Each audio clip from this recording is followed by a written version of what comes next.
Yeah, too many parents try to program their children instead of raise their children. And don't I know that? You know, we punish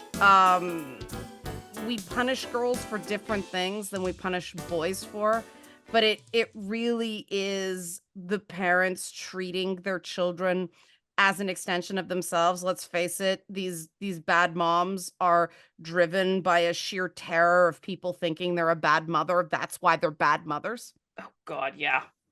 It's it's a nasty, and women do it to each other. Oh yeah. Right? The reason I like living where I do is, and this is okay. The beautiful, we want beautiful people everywhere, beautiful people in media. It's escapism. Anybody who spent a lot of time working around really impossibly beautiful people doesn't find that escapist. It, I was a giant when I used to interview celebrities. I love talking to Trisha Helfer because she was so much taller than me. Normally these women, I could put my arm out and they could stand underneath them. They were also freaking tiny. And it just, because they had to make 5'8", 5'9" tall men look tall, which is so stupid, but there you have it. But it just, the people here, they're farmers and they're retail workers and they're honest people. And when I used to live around wealthier, prettier people, the people were horrible. They were awful. My neighbors were terrible. Nobody helped no one. You come up here and they're not as, I don't like to say they're not as nice to look at, because now I associate these people who look kind of like a character from Willow as kind people. They're honest, kind, helpful people. And I do think beauty is actually centered in the associations you make with a certain type of appearance. And this is stupid, this is what I do. I keep thinking about how they're going to adapt Court of Thorn and Roses, because they're going to do it, right? They're going to do it. It's just so successful. I don't think it's an adaptable story. No. It would have to be a TV series. It would have to be on streaming. Hulu has the rights. Yeah.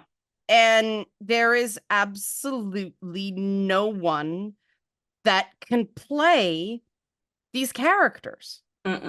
Like, Feyre's easy. 1 million people can play Feyre. No problem. But Rhysand? That guy is going to get the shit beat out of him worse than Kit Harington did on Game of Thrones. Oh, yeah. No. That would get ugly. And, that's why I've said, they should do it animated. Yeah. That would save them money on the wings. It would save a lot of issues. And I think, unfortunately, you would lose a lot of the book girlies. I say that slightly derogatory. You think you'd lose them with an animation?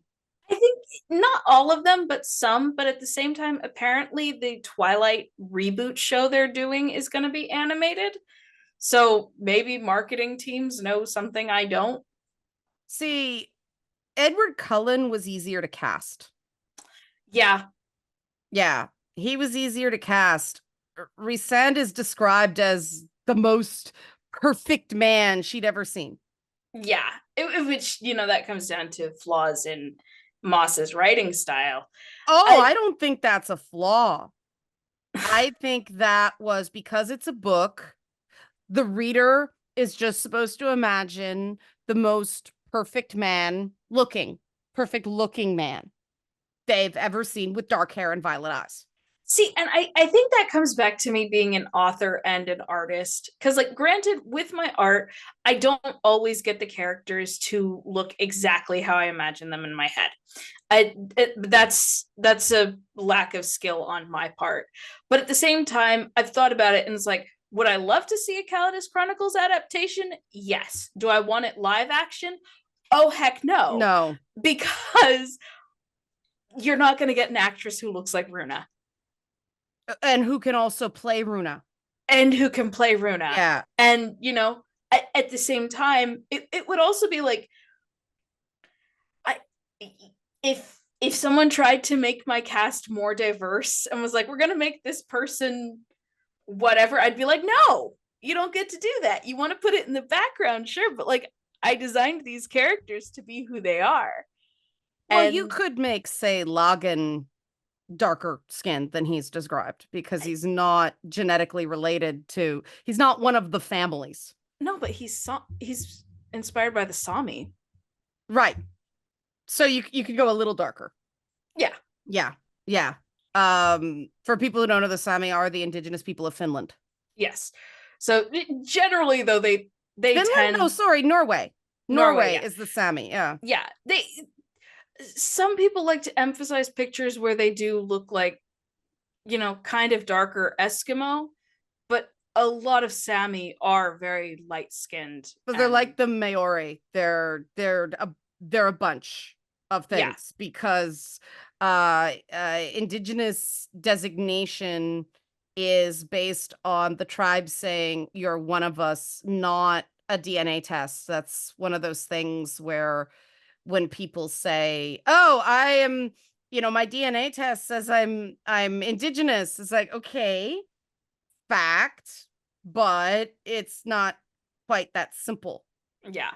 So it's like, yeah, you could, and I'm not saying all my characters are pale, but it's like if someone said wanted to make Catherine mulatto or something, I'd have to say no. Because I'm like, that's just, is mulatto politically correct? Well, mixed race, and it's Inuit now, not Eskimo. There, we did the ass covering. There we go. Okay, sorry about that. Mixed race or biracial.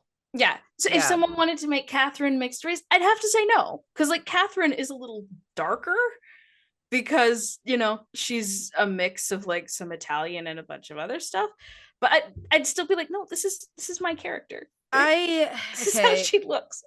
I piss off everybody with my opinions on world building because I actually sided with the people who didn't like the casting, you know, a biracial Triss Marigold. Yeah. Because it's a Polish story. And that if you don't want to make a Polish story, don't make The Witcher. Make something else. I wish these, yes, they want the IPs because they want the pre-existing fan bases, but if you don't want to make the thing, don't make the thing. And that book is so rooted in the history and mythology of Poland. It's not authentic to the work.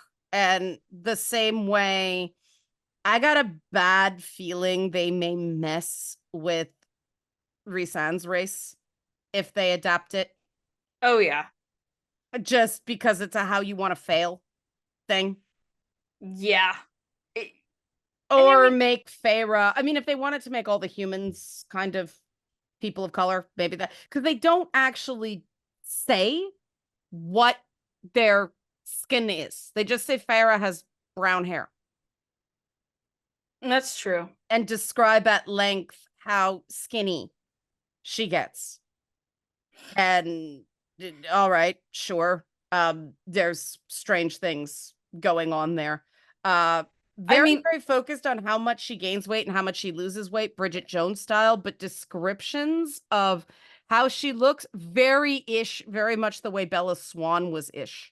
My one thing is the way she describes the tattoo standing out against her skin. Yeah. I think that doesn't lean towards paler skin.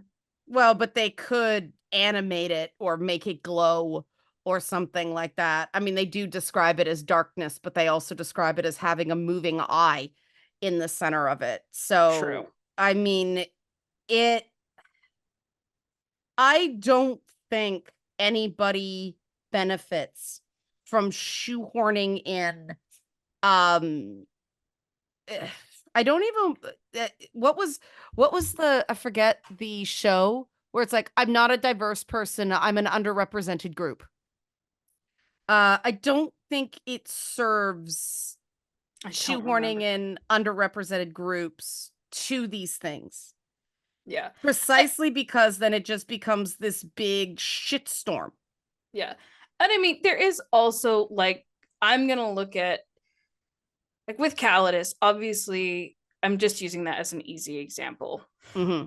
It's very much European inspired, but it also, you don't have, there was no slave trade in the empire, Right. just because I did not want to deal with that. So it doesn't make sense for there to be a large African-esque population. I'm sorry, I don't know how to word this. It doesn't make sense for there to be a lot of that kind of diversity in Yeah. it, just because that's not how I developed the world. And it wasn't that I was saying I don't want any brown characters. It was just I don't want to deal with the past of the slave trade. So Well, and I mean, if you want to tell a Norse story, tell a Norse story. This isn't Assassin's Creed Shadows where they're basing it on an actual historical figure who was an African man um in Japan. yeah. And I think holding every production to some kind of diversity quota is, I think it limits storytelling. And I think, I don't like corporate storytelling where, the suits are meddling too much in the creative part. So and it's like, I say all this, but it's like, I do appreciate diversity in stories. I do think it is important. But like you said, I don't like seeing it shoehorned.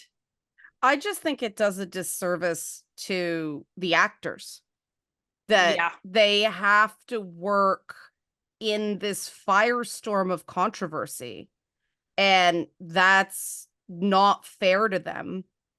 And I mean, there was some stuff fairly recently about how the actress that played Starlight on The Boys she temporarily deleted her Instagram because people were making comments about whether she'd had plastic surgery or something. She does look different Mm-hmm. in this season, and I don't know if it's a character point or whether it's something like Ozempic face. Mm-hmm. But she's right that it's not my business to speculate on it. It is just notable that she does look different. It's completely in keeping with the arc that her character's on. And I think people are a little bit too, people leap to these conclusions.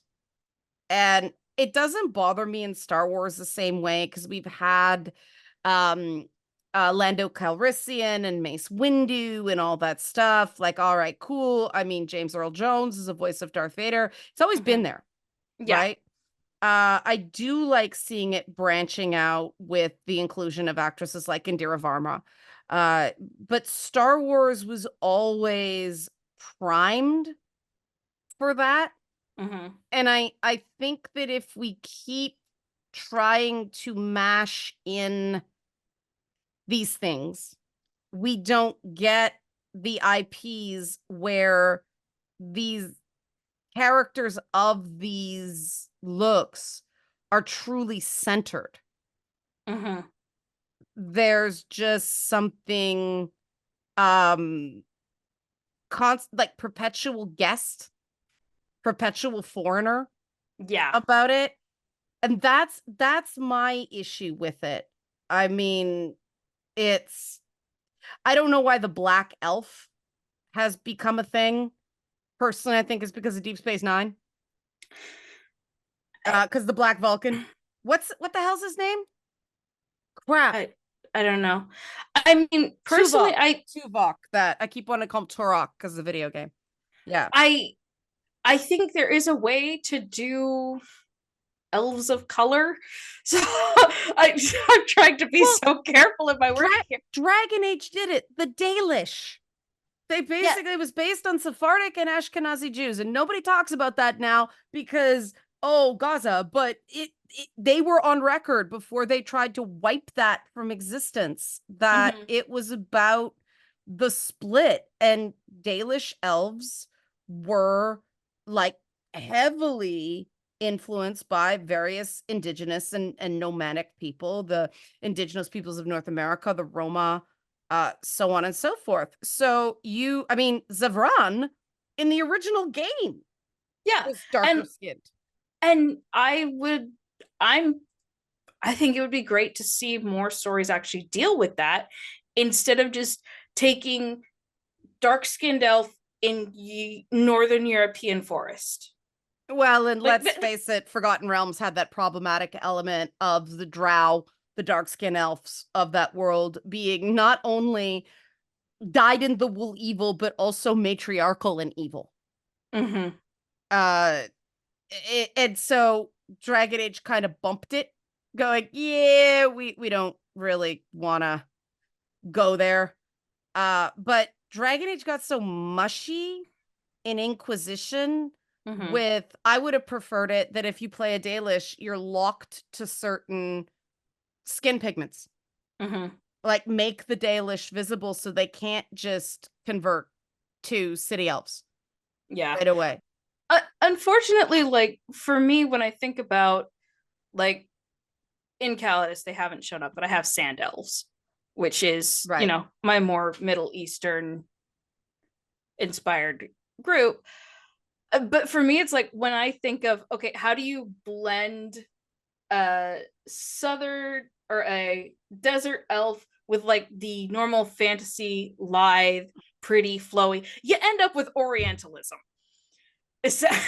Well, that's like the the Zeracanians in The Witcher, though, right? That Yeah. who did they get in Poland? The Spanish, that place, right? Mm-hmm. Yeah. So Yeah. it is an issue because, I mean, Orientalism, the problem is that even the people who came up with the term Orientalism engage in Orientalism. There's this issue where the exoticism, the difference is the world building of the whole thing, Yeah. right? The Gerudo in The Legend of Legend of Zelda. Zelda. And like I'm also at a disadvantage because I love the Orientalism style, like the harem girls and the fountains and the flowing fabrics and the body Yeah, chains and stuff like that. That's part of why I like John Carter. Is like I am so on board for all of that, yeah. but that's not good apparently. But here's the problem, right? Those were very practical considerations in a desert country where you don't want to be hot Yeah. and or you have to deal with the heat. Yeah. And to make that, this is where we go back to boobs too big for Bridgerton. Uh, if you take that out because it's exoticizing a minority, then you force people of certain heritages to westernize, to not be problematic, Mhm. instead of let those things be part of world building, let them be acceptable. That sounds horrible, but let's face it, that's what we're dealing with. Yeah. And focus on the execution, and whether something's executed properly or not is highly, highly, highly subjective. Yeah, this is true. Right. I mean, I can look at something and go, that was amazing. That was exactly what they intended it to be. And then someone else will go, terrible writing, terrible storytelling. And let's face it, terrible writing is shorthand for I didn't like it Which these days. frustrates me because like there is like I was saying earlier, there is actual bad writing out there and it deserves to be criticized. But I also see, especially in the book community, where it's like, oh no, someone wrote a book. They should get credit for that. There, art is subjective. I'm sorry. The Sonichu comics are bad. Onision's books are bad. And Empress Teresa is bad. These are bad books. Okay, you can say good for them for putting it out. They finished something. And also say, oh dear God, this is It's terrible. bad. Yeah. Yeah.